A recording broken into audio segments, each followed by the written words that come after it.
जब से प्रीलिम्स का रिजल्ट आया था तब से वो वाइट बोर्ड पे लिख दिया था मैंने कि I want a rank in top 10। तो प्रीलिम्स के लिए मैं थोड़ी सी ज़्यादा कॉशियस हो गई थी क्योंकि फर्स्ट टाइम में मेरा नहीं निकला था।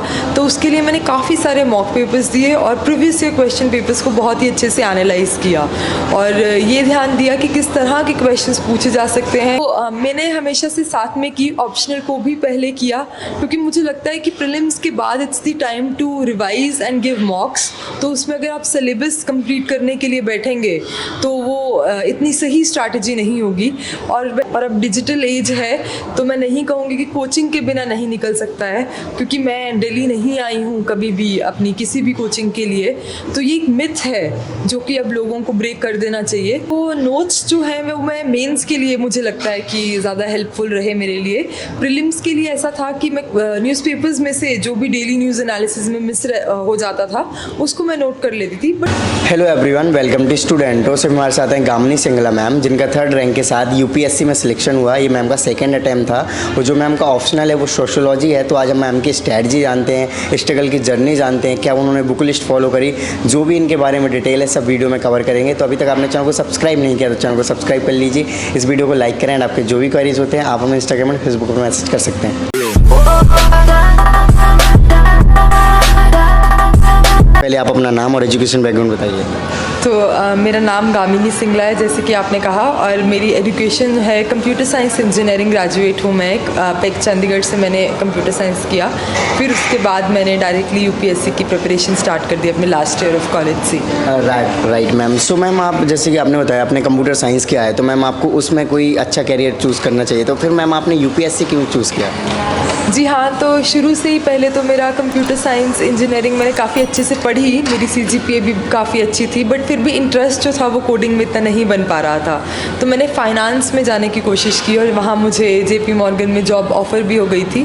बट उधर जब मैंने इंटर्नशिप की तो मुझे रियलाइज़ हुआ कि ये भी वो चीज़ नहीं है जो मुझे बहुत ही ज़्यादा खुश करे या सेटिस्फाइड करे, और मैं अपना करियर एक हमेशा के लिए कॉर्पोरेट वर्ल्ड में नहीं देखना चाह रही थी। तो फिर मैंने ये निर्णय ले लिया कि सिविल सर्विसेज को ही मैं अपना लक्ष्य बनाना चाहूँगी। Right ma'am. सो आप जैसे कि डिफरेंट बैकग्राउंड से आप सिविल सर्विसेज में आए, तो स्टार्टिंग में मैम आपको क्या प्रॉब्लम्स आई या फिर आपने कैसे स्टार्ट किया अपनी जर्नी को as a civil service aspirant? Problems आई जब मैंने न्यूज़पेपर्स वगैरह जब बिल्कुल स्टार्ट में पढ़ने स्टार्ट किए, और मैंने कॉलेज के दौरान जो अपने पहले 3 ईयर्स रहते हैं उसमें ही न्यूज़पेपर पढ़ने की हैबिट कल्टीवेट कर ली थी।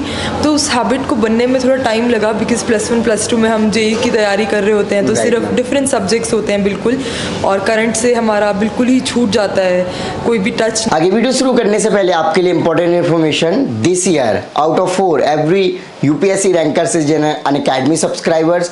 गाइस इस बार टोटल 178 रैंकर्स अनअकैडमी से सिलेक्ट हुए हैं। आप सभी को पता है अनअकैडमी बहुत सारे सब्सक्रिप्शन या कोर्सेज लाते हैं जो कि डेफिनेटली यूपीएससी प्रिपरेशन में काफ़ी हेल्पफुल होते हैं। साथ ही उनके कुछ ऐसे फ्री प्रोग्राम भी होते हैं जो आपकी बहुत ज़्यादा हेल्प करते हैं आपके यूपीएससी गोल को अचीव करने में, जैसे कि कॉम्बैट होते हैं, T20 daily current affair test series और भी तमाम प्रकार के प्रोग्राम।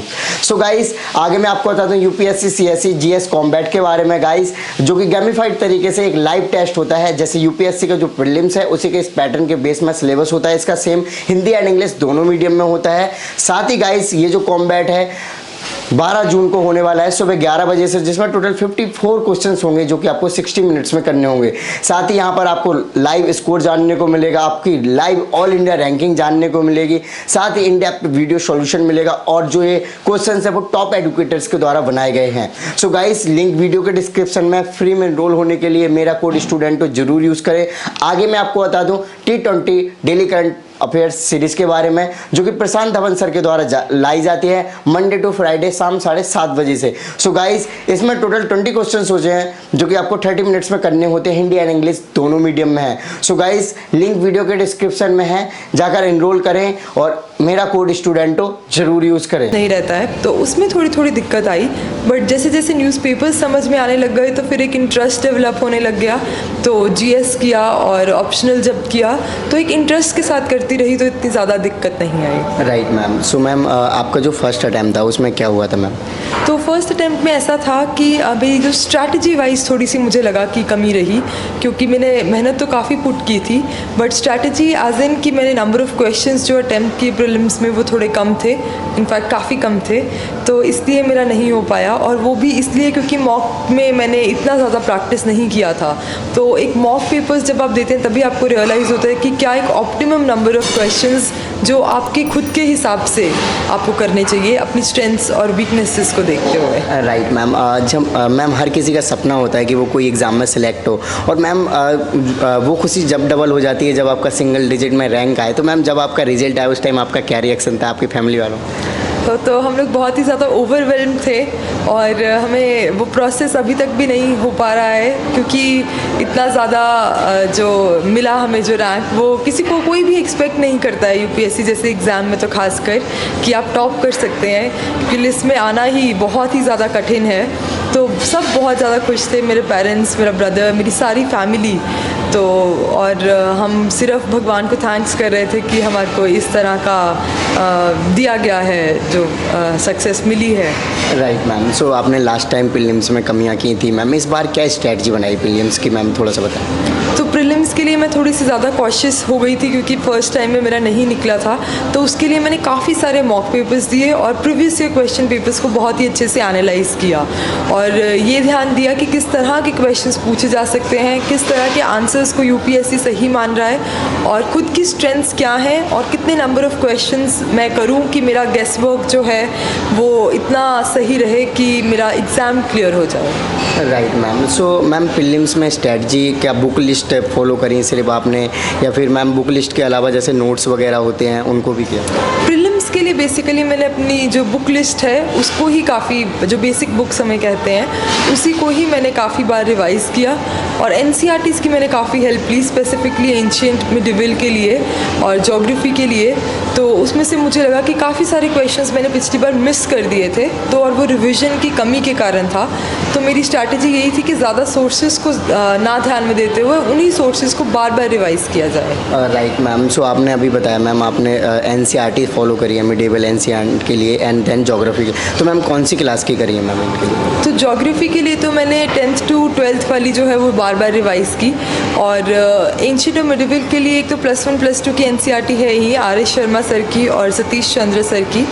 उसके अलावा मैंने 6th और 7th की एनसीईआरटीज़ भी एंशिएंट और मिडिवल के लिए की, और मुझे लगा कि वो भी काफ़ी हेल्पफुल रही है। राइट मैम, नॉर्मली लोग कहते हैं कि मैम प्रीलिम्स के लिए एनसीईआरटी बहुत ज़्यादा ज़रूरी है, अगर आप ज़्यादा रेफरेंस बुक को भी ज़्यादा सही से नहीं पढ़ोगे बट एनसीईआरटी को सही से पढ़ लोगे तो प्रीलिम्स निकलने के चांस हो सकते हैं। तो मैम आपके अकॉर्डिंग? तो मैं ये कहना चाहूँगी कि एक तो मेंस के लिए भी एनसीईआरटीज़ उतनी ही इम्पॉर्टेंट है, बिकॉज़ वो आपका कॉन्सेप्ट बिल्ड कर देती हैं और आपको समझ आ जाता है कि किस तरह से एक टॉपिक को मल्टी डायमेंशनली आप लिख सकते हैं। और प्रीलिम्स के लिए एनसीईआरटीज़ जो हैं वो ज़रूरी हैं बट सफिशिएंट नहीं है, क्योंकि प्रीलिम्स डे बाय डे बहुत ही ज़्यादा डिफ़िकल्ट होता जा रहा है। तो उसमें वही मॉक्स का रोल आ जाता है, आपके करंट अफेयर्स का, डेली न्यूज़ एनालिसिस का रोल आ जाता है, तो आपको उसको सप्लीमेंट करना पड़ता है काफ़ी और मटेरियल उसमें ऐड कर। Right ma'am, so ma'am NCERT क्या सफिशिएंट होती है मैम, जैसे कि ओल्ड और न्यू में मैम, तो न्यू पढ़नी है फिर ओल्ड पढ़नी है, दोनों में से? तो मैंने ऐसा कुछ डिस्टिंक्शन नहीं किया था, और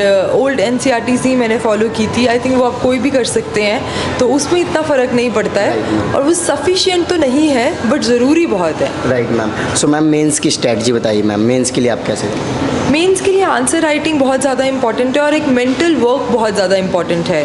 तो मेंटल वर्क इस तरह से कि आपने जो भी प्रीलिम्स में पढ़ा है या जो भी आप न्यूज़पेपर्स में पढ़ते आए हैं उसको उस आंसर में किस तरह से आप यूटिलाइज़ करते हैं, वो काफ़ी ज़्यादा इंपॉर्टेंट हो जाता है। तो मेंस के लिए कुछ अलग से रिसोर्सेज फॉलो करने की ज़रूरत नहीं है, apart from the topics like world history, internal security, ये कुछ एक्स्ट्रा टॉपिक्स हैं, उनके लिए आपको थोड़ा एक्स्ट्रा गूगल करना पड़ेगा और नोट्स बनाने पड़ेंगे। बट अदरवाइज़ जो आपकी प्रीलिम्स वाली तैयारी है वो एक कॉम्बिनेशन में ही चलती है, उसको यूज़ करना आना बहुत इंपॉर्टेंट है, और वो भी आप मॉक्स के थ्रू सीखेंगे इस चीज़ को भी। मैम आंसर राइटिंग आप कितना करते थे मैम? आंसर राइटिंग मैंने काफ़ी ज़्यादा की थी, तो जब मेरा फर्स्ट अटैम्प्ट नहीं निकला था तो उसके बाद ही मैंने काफ़ी सारे आंसर्स लिखने स्टार्ट कर दिए थे और पूरा साल लिखे। और फिर जब पोस्टपोन हुआ एग्ज़ाम तब मैंने एथिक्स और ऐसे को उठाया और उसके भी क्वेश्चन पेपर्स अटैम्प्ट किए।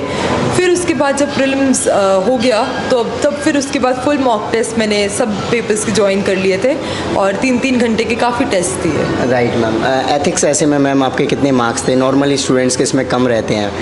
तो एथिक्स में मेरे 124 मार्क्स हैं एंड आई थिंक काफ़ी इस बार के उसको देखकर तो ठीक रहे हैं मेरे एथिक्स के मार्क्स। तो मैम एथिक्स ऐसे के लिए क्या किया स्पेशली आपने? एथिक्स और ऐसे के लिए वही मेंटल वर्क बहुत ज़रूरी है ऐसे में, तो क्योंकि आपको मल्टी डायमेंशनल ऐसे लिखना बहुत इंपॉर्टेंट हो जाता है। एक ही तरीके का अगर आप एक ही चीज़ को खींच के लिखेंगे तो वो शायद उतने मार्क्स ना फेच कर सके, तो उसमें प्रैक्टिस और मेंटली आप जैसे वर्क कर रहे हैं। और एथिक्स में जो कीवर्ड्स हैं उनकी डेफिनेशंस को अच्छे से समझ लेना और काफ़ी सारे एग्जाम्पल्स और केस स्टडीज़ को उसमें यूज़ करके अपना कॉन्स्टिट्यूशनल पर्सपेक्टिव को ध्यान में रखते हुए आप अपना आंसर लिखें। और एथिक्स में पेपर कंप्लीट करना भी थोड़ा मुश्किल रहता है। इवन मेरे को भी लास्ट में लगा कि मेरा कुछ पेपर कहीं छूट ना जाए, बट मैंने वो लास्ट के 10 मिनट को ऐसे यूटिलाइज़ कर लिया कि जो 3-4 क्वेश्चंस भी अगर रह गए हैं तो उसमें कुछ मैं लिख सकूं, अगर वो पूरा स्ट्रक्चर ना भी फॉलो हो पाए।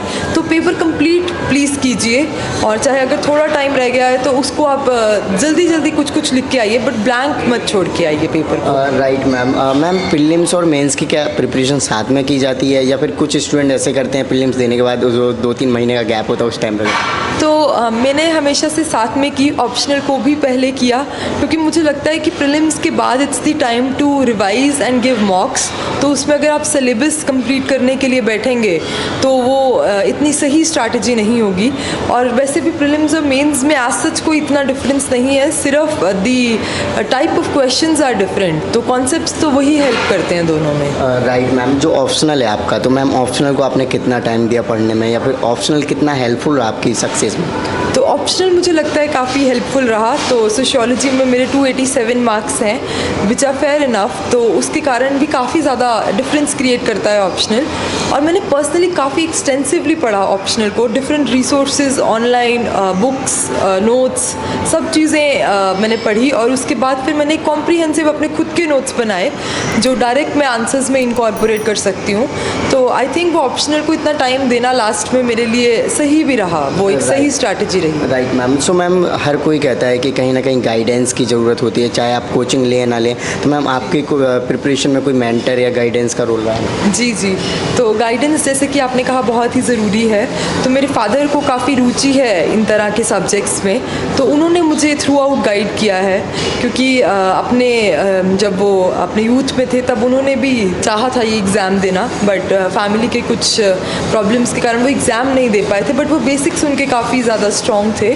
तो एक गाइडेंस उनसे भी मिली, और एक पटियाला में एक शर्मा सर करके हैं, तो उनसे मैंने काफ़ी गाइडेंस ली। और थ्रू अपने जो बेसिक नोट्स हैं वहाँ पे मैंने उनकी सुबह की 5 बजे की क्लास होती थी तो मैं रोज़ जाती थी और वहाँ नोट्स बनाए, तो उससे कुछ थोड़ी बहुत गाइडेंस हमें मिल जाती है। और उसके बाद फिर हम अपना बिल्ड कर सकते हैं अपनी यूनिकली अपनी स्ट्रैटेजी बना के। आंसर्स में डायरेक्ट इनकॉर्पोरेट हो जाएं, जैसे कोई भी टॉपिक है उसको एक आंसर फॉर्मेट में लिख लिया, उसका इंट्रोडक्शन सोच लिया कि एक डेटा या किसी चीज़ से हम स्टार्ट कर सकते हैं, और बॉडी और कंक्लूजन, तो इस फॉर्मेट में ही मेरे नोट्स रहते थे। और रिवीजन भी तभी इजी हो जाता है जब आपके इतने कंसाइज नोट्स होते हैं, क्योंकि जितना ज़्यादा बल्कि आप अपने नोट्स को करेंगे उतना ही कम टाइम आप उनको रिवाइज करने में दे सकते हैं। Right ma'am. So ma'am normally students का है नोट्स बहुत ज़्यादा बनाने की कोशिश करते हैं, तो क्या बहुत ज़्यादा नोट्स बनाना सही है, या फिर कुछ लोग नोट्स ही नहीं बनाते हैं मैम? तो ऐसा है कि बहुत ज़्यादा नोट्स भी ना बनाएं और बिल्कुल कम भी ना बनाएं, बट जो नोट्स हैं वो बनाने इसलिए भी इम्पॉर्टेंट हैं क्योंकि जब आप लिखते हैं कोई भी चीज़ तो उसको प्रोसेस बहुत अच्छे से कर पाते हैं अपने मन में। लिखते लिखते आपको चीज़ें याद होनी शुरू हो जाती हैं, आप समझने लग जाते हैं चीज़ों को। तो इसलिए रफ में भी चाहे आप नोट्स बनाएं, मेरे लिए नोट्स बहुत हेल्पफुल रहते थे। और I am a person who remembers by writing a lot of things, तो उसने भी मुझे काफ़ी ज़्यादा हेल्प किया। और जैसे कि मैंने बताया, जब मैं क्लासेस अटेंड करती थी तो वहाँ भी बहुत हम एक्सटेंसिव नोट्स बनाते थे, बिकॉज सर रिसाइट ही कराते थे, तो ही used to teach all the subjects by himself. तो वो नोट्स मैं बनाती रहती थी साथ साथ में, तो उससे मेरी रिटन का जो प्रैक्टिस है और पेपर को टाइमली कंप्लीट करने में भी काफ़ी हेल्प मिली। Right ma'am. Normally student coaching को कहते हैं कि कोचिंग लेनी चाहिए, यूपीएससी बिना कोचिंग के नहीं निकल सकता है, तो मैम आपके अकॉर्डिंग? तो मेरे अकॉर्डिंग ऐसा कुछ भी नहीं है, और अब डिजिटल एज है तो मैं नहीं कहूँगी कि कोचिंग के बिना नहीं निकल सकता है, क्योंकि मैं दिल्ली नहीं आई हूँ कभी भी अपनी किसी भी कोचिंग के लिए। तो ये एक मिथ है जो कि अब लोगों को ब्रेक कर देना चाहिए। कोचिंग आपको एक गाइडेंस दे सकती है, और ये आपका पर्सनल डिसीजन होना चाहिए कि आपको कोचिंग ज़्यादा हेल्पफुल रहेगी या फिर अपना खुद से घर पे बैठ के पढ़ना हेल्पफुल रहेगा। आजकल कोई भी रूरल एरियाज में भी डिजिटल कनेक्टिविटी काफ़ी अच्छे दर पर है, तो आई थिंक कि ऐसा कुछ भी नहीं है। Right ma'am. सो एस्पिरेंट जो तैयारी करते हैं तो कहते हैं कि सोशल मीडिया वगैरह से कट हो जाना चाहिए या फिर लोगों से बात नहीं करनी चाहिए, तो मैम आपको क्या लगता है कि प्रिपरेशन के दौरान ये सारी चीज़ें करनी चाहिए नहीं करनी चाहिए? तो आई थिंक कि कोई भी कॉल आप सिर्फ दूसरों के हिसाब से ना लें, अपने आप को सोचें कि अगर आपको वो रिफ़्रेश कर रहा है और आप उसको एक एडिक्शन बनने से रोक पा रहे हैं, और अपना जो टाइम आप डिसाइड करते हैं ब्रेक का, उतना ही टाइम आप उस पर लगा रहे हैं, तो स्मॉल क्वांटिटी में कुछ हार्मफुल नहीं है। तो अपना एक माध्यम ढूंढें। अगर आपको सोशल मीडिया पे जाकर रिफ़्रेशमेंट फील होती है तो why not. I am not a social media person a lot, तो इसलिए मेरे लिए वो डिस्ट्रैक्शन नहीं था। तो आई थिंक वो हर इंसान का अपना एक डिसीजन होना चाहिए। Right ma'am. सो प्रिपरेशन के दौरान आपको क्या लगता है कि स्टूडेंट्स क्या गलतियाँ करते होंगे मैम? आई थिंक गलतियाँ ये रहती हैं कि कई बार हम एक दिन काफ़ी ज़्यादा एफर्ट डाल देते हैं और अगले 3-4 दिन के लिए हम सोचते हैं कि वो कंपनसेट कर देगा, तो इसमें कंसिस्टेंसी बहुत इंपॉर्टेंट है। सेकेंडली, कुछ लोग ये सोच कर कि एग्ज़ाम बहुत टफ है और हमसे नहीं निकलेगा, बीच में ही उसको क्विट कर देते हैं, तो ये एक गलती रहती है।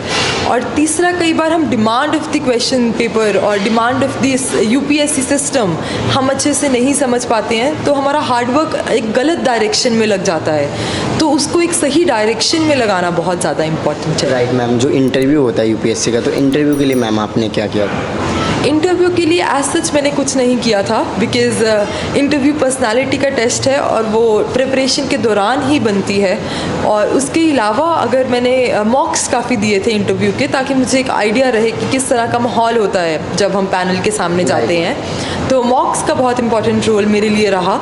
और अपने डाफ को अच्छे से स्टडी किया और कुछ भी ऐसा अलग नहीं किया इंटरव्यू के लिए। मैम एक और क्वेश्चन कि मैम जब हम फाइनल एग्ज़ाम इंटरव्यू वगैरह दे देते हैं, तो मैम आप क्या एक्सपेक्ट कर रहे थे कि इतना अच्छा रैंक आ सकता है?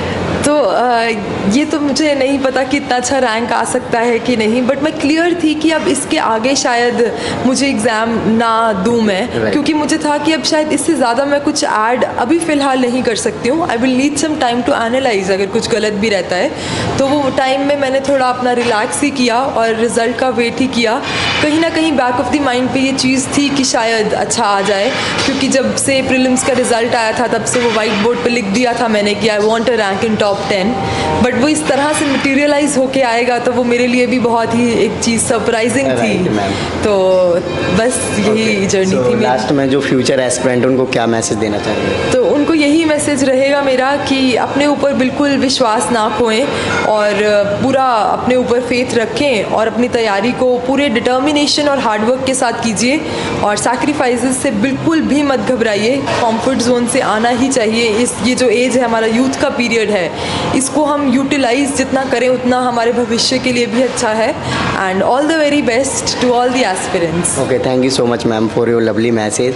सो गाइस, देखा मैम ने अपनी जर्नी को आपके साथ में डिटेल में शेयर किया। सो आई होप कि आपको इनकी जर्नी से कुछ सीखने को मिला होगा, कुछ मोटिवेशन मिला होगा। तो अभी तक आपने चैनल को सब्सक्राइब नहीं किया तो चैनल को सब्सक्राइब कर लीजिए, इस वीडियो को लाइक करें। आपके जो भी क्वेरीज होते हैं आप हमें इंस्टाग्राम और फेसबुक पर मैसेज कर सकते हैं। इन सभी के लिंक वीडियो के डिस्क्रिप्शन में